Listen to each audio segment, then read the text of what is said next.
শান্ত মহলে যাওয়া যাবে। আরেকটা জিনিস সাপোর্ট হলো যে আমরা কখনো কারো কাছে অনুমতি প্রবেশ করার জন্য অনুমতি চাইলে যদি তার ছাড়া না পাই তাহলে আমরা ভিতরে যাবো না। এই আয়াত থেকে এই জিনিসটা সাপোর্ট করে।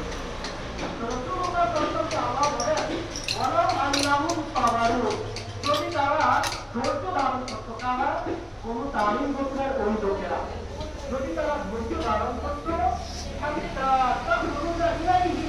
আপনি বের হওয়ার অপেক্ষা যদি তারা করত।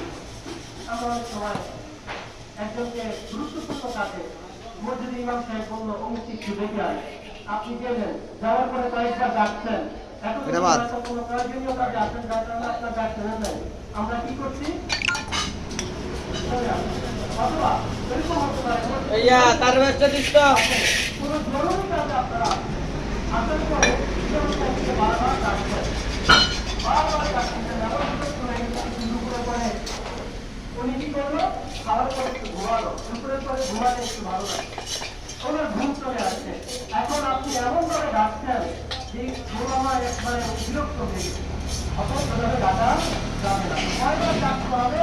অনুমতি নেওয়ার জন্য জীবন রাখা কতটুকু এটাও হাদিসে রাসূল বলেছেন। সুবহানাল্লাহ।